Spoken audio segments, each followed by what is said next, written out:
Steve Harvey has been hosting Family Feud long enough to believe that nothing could truly shock him anymore. He has heard every kind of answer, witnessed every kind of family dynamic, and navigated every kind of emotional moment that a game show can produce.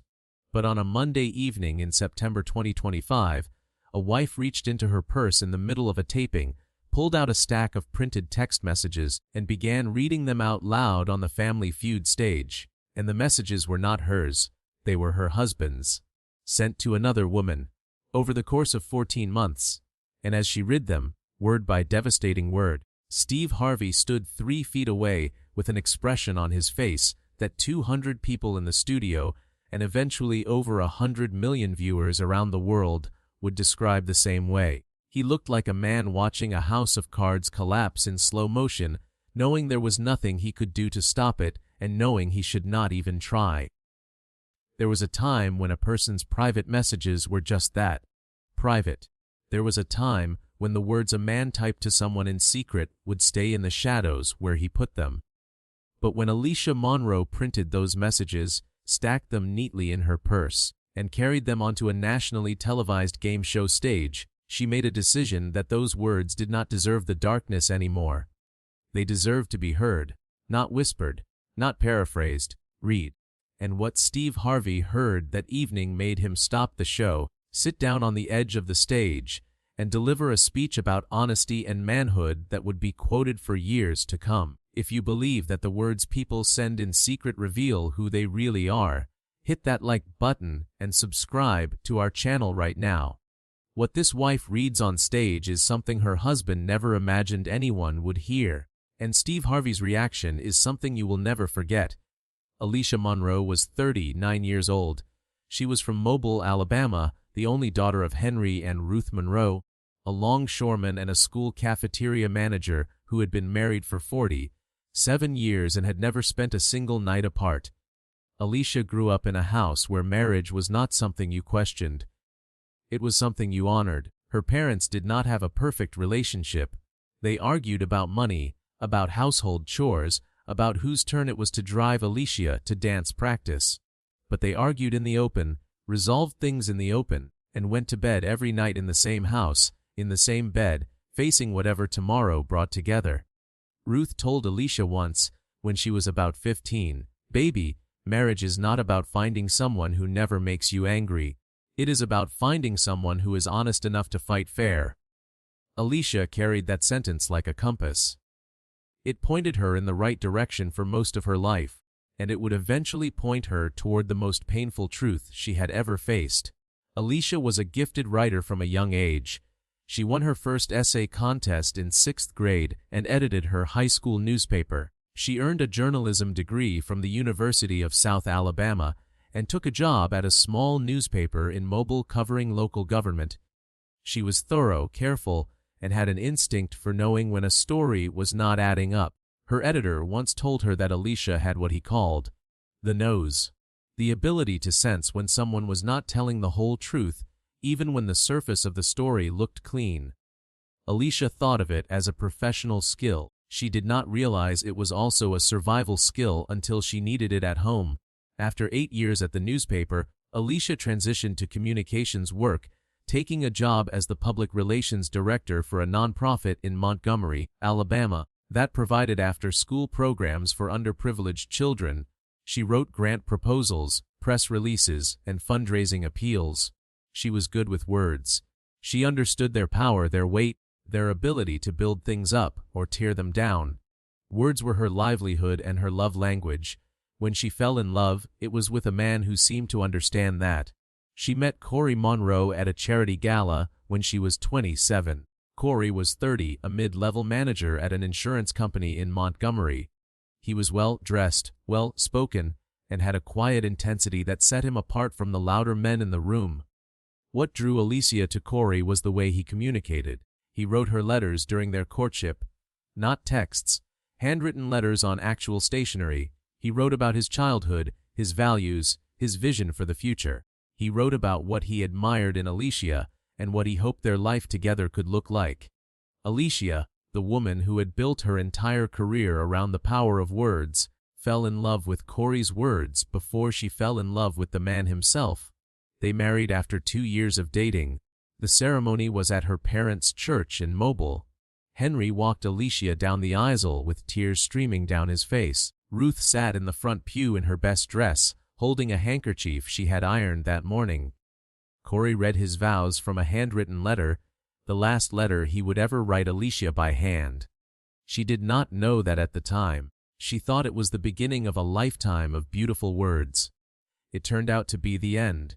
For the first 8 years, the marriage functioned well enough. They settled in Montgomery. They had 2 sons. Their older boy, Caleb, was now 11, a reader and a thinker who had already decided he wanted to be a writer like his mother. Their younger son, Noah, was 8, a comedian in a small body who made everyone around him laugh, and who had his grandfather Henry's ability to make any room feel warmer just by being in it. Alicia continued her work at the non-profit. Corey advanced steadily at the insurance company, eventually becoming a senior claims manager overseeing a team of adjusters. The marriage was stable, but somewhere around year 6, the letters stopped. The thoughtful texts stopped. The intentional communication that had been the foundation of their relationship dried up. Corey became efficient rather than expressive. His messages were functional. Running late. Pick up milk. Meeting went long. The man who had once written Alicia 3-page letters about what her laugh sounded like was now sending her grocery lists. Alicia told herself it was normal. She told herself that every marriage settled into a rhythm, and that rhythm did not have to include poetry. She told herself the love was still there even if the words were not. Then, 3 months before the Family Feud taping, Alicia discovered that the words had not stopped. They had simply been redirected. Corey had left his tablet on the kitchen counter with his messaging app still open. Alicia picked it up thinking it was hers, and what she saw on the screen stopped her heart. A conversation thread with a woman named Jasmine. The messages were long, detailed, intimate, and emotionally involved. They were not casual flirtation. They were the kind of messages Corey used to write to Alicia. Thoughtful observations about Jasmine's personality, admiration for her ambitions, plans for time together, terms of endearment that Alicia recognized because they were the same ones Corey had once used for her. The thread stretched back 14 months. Alicia did not confront Corey that night. She did not scream or cry. She took screenshots of every message in the thread. Over the next 3 months, she checked the tablet periodically when Corey left it unattended and documented every new exchange. She printed them. All of them, 147 pages. She organized them chronologically and placed them in a manila folder. The journalist in her had taken over. She was not going to make an accusation she could not prove. She was going to present the evidence and let the words speak for themselves. Because the words, Corey's own words, were more damning than anything Alicia could have said in her own voice. The Family Feud appearance was organized by Alicia's coworker, Denise, who had applied months earlier as a fun team outing. The team was Corey, Alicia, Denise, Alicia's cousin Jackie, and Henry, Alicia's father, who was now 71, and had agreed to come because he had never been to Los Angeles and because he wanted to see if Steve Harvey was as funny in person as he was on television. Alicia packed her suitcase for the trip. She packed her nicest outfit, and she packed the manila folder. The Monroe team was matched against the Torres family from San Antonio, Texas, a multi-generational family led by a matriarch who had immigrated from Mexico 40 years ago, and who introduced herself to Steve Harvey in both English and Spanish. The energy in the studio was warm and competitive. During introductions, Corey delivered his line with practiced smoothness. "Steve, this is my wife, Alicia. 12 years of marriage. She is the best writer I have ever met and the best mother our boys could ask for. I am a lucky man." He squeezed her shoulder. The audience applauded. Alicia smiled. Henry, standing at the end of the lineup, crossed his arms and watched Corey with the unreadable expression of a longshoreman who had spent 50 years reading weather patterns and people with equal accuracy. The game moved through the first round without incident. The Monroe team won the face-off and cleared the board. Corey was charismatic and engaging. Alicia gave strong answers with the composure of a woman who wrote press releases for a living and knew how to perform calm when she did not feel it. The second round began. Steve read the question. We asked 100 people, name something that would be found on a cheating husband's phone. Alicia was up for the face, off against Mrs. Torres. Both women reached for the buzzer. Alicia got there first. She looked at Steve Harvey and said, text messages. Number 1 answer. 41 points. The audience cheered. The Monroe team chose to play. The answers came in. Denise said, dating apps. Jackie said, hidden photos. Henry, with the deadpan delivery of a man who had been married for 47 years, said, the second phone, and got it on the board. Then it was Corey's turn. He stepped to the podium. Steve asked, name something found on a cheating husband's phone. Corey paused for a half second, then said, deleted call history. It was on the board. The audience clapped. The round continued. One more answer needed to clear the board. It cycled back to Alicia. Alicia stepped to the podium. She did not look at the board. She did not look at Steve. She looked directly at Corey. Then she reached down, picked up her purse from behind the podium where contestants kept their belongings, unzipped it, and pulled out the manila folder. The studio went quiet. Not because anyone knew what was in the folder, but because the deliberateness of the motion, the slow unzipping, the careful extraction of a thick stack of papers, signaled that something was happening that had nothing to do with the game. Alicia opened the folder. She pulled out the first page, and she began to read. September 14th, 11:40, 7 p.m. Corey to Jasmine, I cannot stop thinking about you. Being with you is the only time I feel like myself. Alicia does not see me the way you do. She never has. The studio erupted. Gasps cascaded through the audience like a wave. People grabbed each other's arms. Several stood up. Steve Harvey's card dropped to his side. His mouth opened. Corey's face went from confusion to horror in less than a second. Alicia did not stop. Her voice was steady, clear, the voice of a woman who had spent 3 months preparing for this exact moment. October 22nd, 9:15 p.m. Corey to Jasmine, I told her I had a late meeting. I will be there by 10. Leave the door unlocked. Corey lunged toward Alicia, not aggressively. Desperately, he reached for the folder. Alicia, stop. What are you doing? Give me that. This is not the place. Alicia pulled the folder away from his reach and took 1 step back. Her voice did not waver. You chose your words carefully for 14 months, Corey. Now I am choosing when and where they get heard. She read one more. January 8th, 2:20 a.m. Corey to Jasmine, I wish I could wake up next to you every morning. One day I will. I just need more time. The silence that followed was absolute. 200 people sat in it, feeling the weight of what they had just heard. Not secondhand accounts, not paraphrased accusations. The man's own words, time-stamped and documented, read aloud by the woman he had written them about leaving. Steve Harvey had not moved. He was standing near his podium, his card hanging at his side, his face reflecting the same slow-motion devastation that was moving through the room. He looked at Alicia. He looked at Corey. He looked at the folder still gripped in Alicia's hand. And then he did something he had never done before. He walked to the edge of the stage, sat down on it, and lowered his head for a moment. When he looked back up, his eyes were wet. Stop the show, he said quietly. We are done. Steve sat on the edge of the stage for several seconds before standing. When he did, he moved to center stage and spoke to Alicia first. Alicia, I have been on television for decades. I have seen people confront each other in every possible way. But I have never seen what you just did.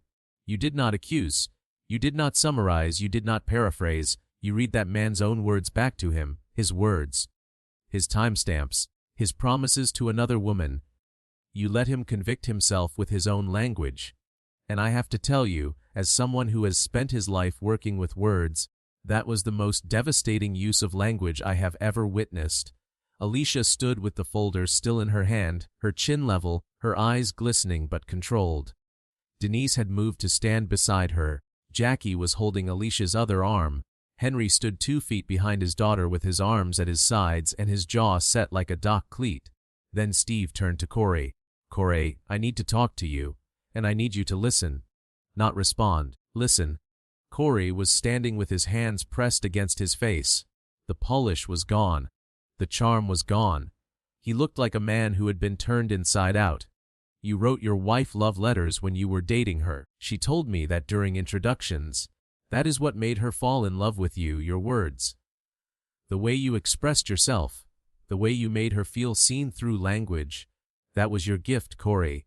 And for the past 14 months, you took that same gift and gave it to someone else. The same attention, the same eloquence, the same I cannot stop thinking about you. You did not just have an affair. You replicated the best thing about your marriage and handed it to another woman. And your wife, the professional writer, the woman whose entire life is built around understanding words.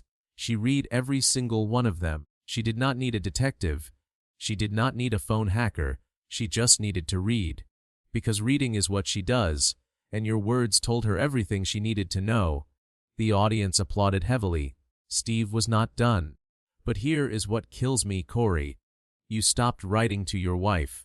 She told me that the thoughtful messages stopped years ago. You gave her grocery lists while you gave another woman love letters. You rationed your words at home and poured them out in secret. And your wife noticed. A woman who works with language for a living noticed when the language in her marriage disappeared. She just did not know where it went until she found that tablet. And now she knows. It went to Jasmine. And it was not the affair that broke her heart, Corey. It was discovering that the man who won her with words had been giving those words to someone else while leaving her with silence. Alicia's composure cracked. She pressed the folder against her chest, and a single sob escaped. It was quick and sharp, the sound of a woman who had held herself together for 3 months and was finally letting the first crack show. Denise tightened her arm around Alicia's shoulder. Henry took one step closer to his daughter, his presence a wall of protection that needed no words. Corey tried to speak through his tears. Alicia, I know I cannot take any of it back. I know those words are there forever. I know you read them all. And I know that every message I sent her was a message I should have been sending you. I stopped trying with us. I stopped showing up for us with the same energy I was giving somewhere else. And you deserved that energy. You always deserved it. I just got too selfish and too stupid to see it. Alicia looked at him for a long time. Then she held up the folder. 147 pages, Corey. 14 months. I read every word. And do you know what I noticed? Not a single message says the word wife, not once. In 147 pages you never mentioned me, you never mentioned Caleb, you never mentioned Noah. We did not exist in your other life.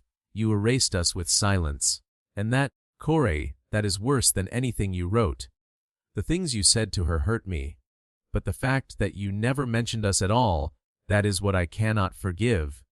Because it means that in the space where she lived, we were nothing. We were not even worth a sentence. The standing ovation that followed was the longest anyone in the studio could remember. Steve Harvey sat back down on the edge of the stage because his legs were not steady enough to hold him. He pressed his hand to his forehead and shook his head slowly. When the applause finally subsided, he looked into the camera. I have been doing this for a very long time, and I thought I understood the damage that infidelity causes. But tonight, Alicia Monroe taught me something new. She showed me that sometimes the most painful evidence of betrayal is not what someone said to the other person. It is what they did not say about you.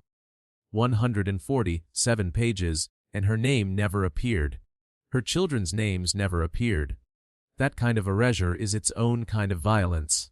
And the fact that she had the courage to stand on this stage and read those words out loud, to let this man hear his own betrayal in his own voice, that is the bravest thing I have ever been close to. Not in my career. In my life. The game was never completed. Both families received their full prizes and compensation. Mrs. Torres, the matriarch of the opposing family, approached Alicia backstage, took both her hands, and said in Spanish, accented English, "In my country, we say the pen is mightier than the sword. Tonight you proved it. You did not need a weapon. You had his words. And his words did all the cutting." When the episode aired 6 weeks later, it became the most viewed Family Feud episode of the entire season. The clip of Alicia reading the messages was watched over 130 million times across all platforms in the first month, making it the most viewed single moment in the show's modern history. But it was not the shock value that drove the shares. It was the specificity, the timestamps, the clinical precision, And above all, Alicia's observation that in 147 pages, Corey never once mentioned his wife or children. That detail struck viewers as the most devastating revelation of the entire episode. People shared it with captions like, "The silence about us was louder than anything he said to her," and erased his family in his own words. The episode ignited a national conversation about emotional infidelity and the role of digital communication in modern relationships.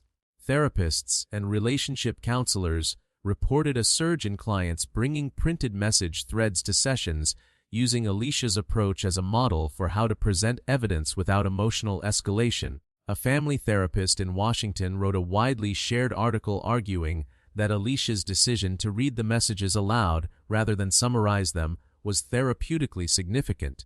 The therapist wrote that hearing betrayal in the cheater's own words, with their own phrasing and their own timestamps, has a different psychological impact than hearing it paraphrased by the victim. It removes the possibility of minimization. The words are what they are. There is no filter, no softening, no room for reinterpretation. Alicia returned to Montgomery and went back to work at the nonprofit. She filed for divorce within a month. The proceedings were handled through mediation, and Corey did not contest the terms. The printed messages were entered into the record as documentation. Alicia's attorney said it was the most thoroughly documented case of marital infidelity she had ever handled. Every message was timestamped. Every page was numbered. The folder looked like a legal exhibit, and in a sense it was. Henry, Alicia's father, watched the episode from his living room in Mobile with Ruth beside him. When it was over, he called his daughter. He was quiet for a long time. Then he said, "He wrote you letters when he was trying to win you, and he wrote her messages when he was trying to leave you. The words were the same, but the man was different. You married the letters, baby. The letters were real. What came after was not." Alicia said her father's words were the first thing that made her cry since the taping. Ruth, Alicia's mother, spoke to a local reporter a few weeks after the episode aired. She said, "My daughter is a writer. She has been a writer since she was a little girl. She understands what words mean better than most people ever will. And that is why what Corey did hurt her so deeply. He did not just betray her with actions. He betrayed her with the one thing she loved most. Language. He used her love language on someone else, and then he came home and gave my daughter silence. That silence is what broke her. Not the affair. The silence." Corey left Montgomery. He did not make a public statement. People who knew him said the episode had forced him to confront not just the affair, but the way he had systematically withdrawn emotional investment from his marriage while redirecting it elsewhere. Friends said he had entered counseling and was working to understand the pattern. His relationship with his sons was maintained through regular visits. And by all accounts, he was making an effort to be present for Caleb and Noah, even as the marriage dissolved around them. Jasmine, the woman in the messages, did not make a public statement. Alicia never mentioned her by last name and never directed anger toward her publicly. When asked by a reporter whether she blamed Jasmine, Alicia said, "I blame the person who made the vows. Jasmine did not stand at my father's church and promise me honesty. Corey did. The messages were his. The broken promise was his. I am not interested in blaming someone who was not in the room when those promises were made." Steve Harvey spoke about the Monroe episode at numerous events in the months that followed.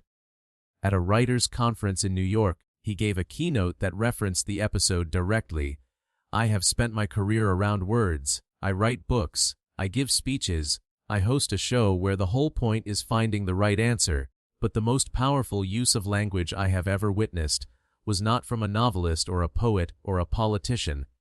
It was from a woman named Alicia who opened a manila folder on my stage and read her husband's secret messages out loud. She did not add to them. She did not interpret them. She just read them. And those words, his words, were more devastating than any monologue anyone could have written. Because the truth, in someone's own handwriting, in their own timestamps, in their own voice, does not need editing. It just needs a reader brave enough to say it out loud." 1 year later, Family Feud invited Alicia back for a special update segment. She walked onto the stage to a standing ovation that went on for nearly 90 seconds. She wore a simple navy dress and her mother's pearl brooch, the same one Ruth had worn to Alicia's wedding. She had reclaimed it, she said, because the brooch belonged to her mother's legacy of honest marriage, not to the marriage that had dishonored it. Steve hugged her and asked how she was doing. Alicia smiled. A calm, settled, genuine smile. Steve, I am writing again, not press releases, not grant proposals. I am writing for myself. I started a journal the week after the taping, and I have not stopped. I write about my boys, about my parents, about what I have learned. And I realized something beautiful. For 2 years, I thought the words in my marriage had dried up. But they had not dried up. They had just been going to the wrong address. Now they are coming home. I am writing again, Steve. And this time, every word is mine. Steve shook his head.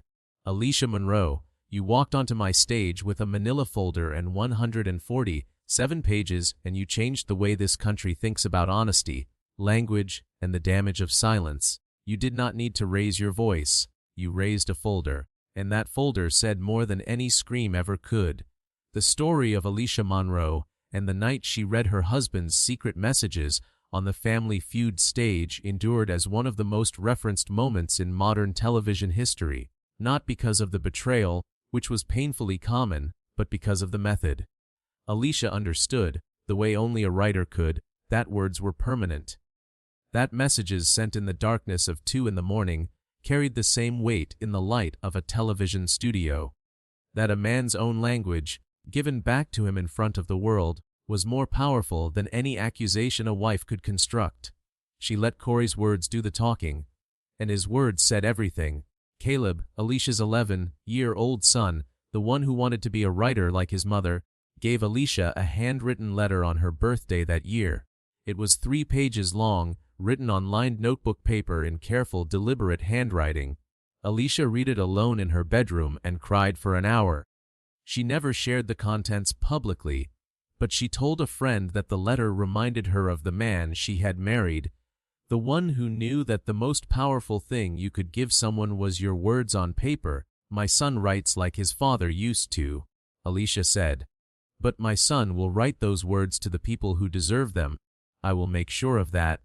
If this story reminded you that words carry weight, that silence can be its own kind of betrayal, and that the bravest thing a person can do is read the truth out loud, even when it breaks their heart, hit that like button right now. Subscribe to this channel and turn on that notification bell so you never miss another story like this one.